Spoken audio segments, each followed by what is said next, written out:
கோவையில் பிடிபட்ட காட்டு யானை சின்னத்தம்பியை லாரியில் ஏற்றும் போது அதற்கு பல இடங்களில் காயம் ஏற்பட்டது. அதன் ஒரு தந்தமும் உடைந்தது.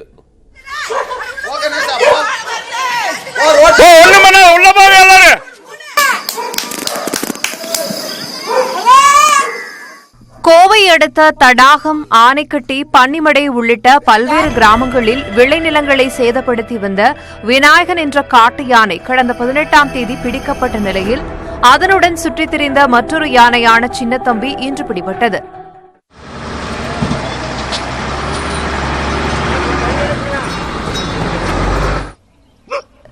ஐம்பதற்கும் மேற்பட்ட வனத்துறையினர் சின்னத்தம்பியை பிடிக்கும் முயற்சியில் இறங்கினர். சின்னத்தம்பிக்கு துப்பாக்கி மூலம் 3 முறை மயக்க ஊசி செலுத்தப்பட்டதை அடுத்து மலையடிவார பகுதியில் யானை நின்றது.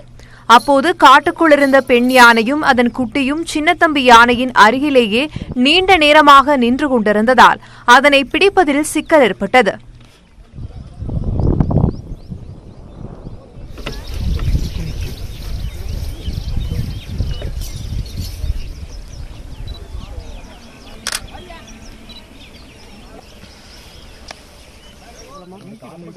பின்னர் அந்த பெண் யானையும் குட்டி யானையும் காட்டுக்குள் விரட்டப்பட்டு சின்னத்தம்பி கும்கி யானைகளின் கட்டுப்பாட்டில் வந்தது.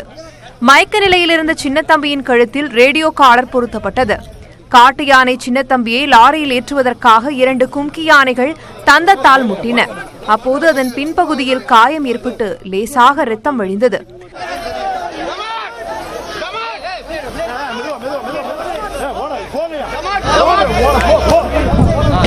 மேலும் கும்கிகள் முட்டி முட்டி நகர்த்தி சென்றபோது நிலை தடுமாறிய காட்டு யானை சின்னத்தம்பி பொக்லைன் இயந்திரத்தில் சிக்கிக் கொண்டது.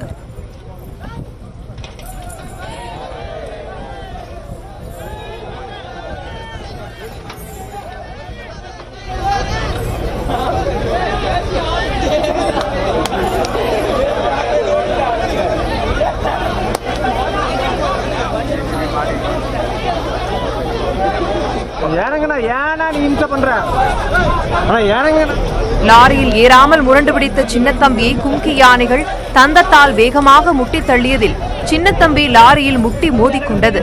அப்போது அதன் ஒரு தந்தம் உடைந்து விழுந்தது.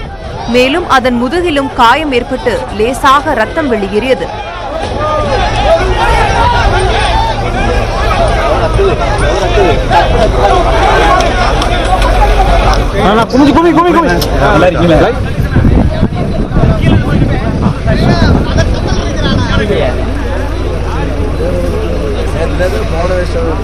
கடும் போராட்டத்திற்கு பின் லாரியில் ஏற்றப்பட்ட சின்னத்தம்பி டாப் ஸ்லிப்பில் உள்ள வரகளியாறு வனப்பகுதிக்குள் விடப்படுகிறது.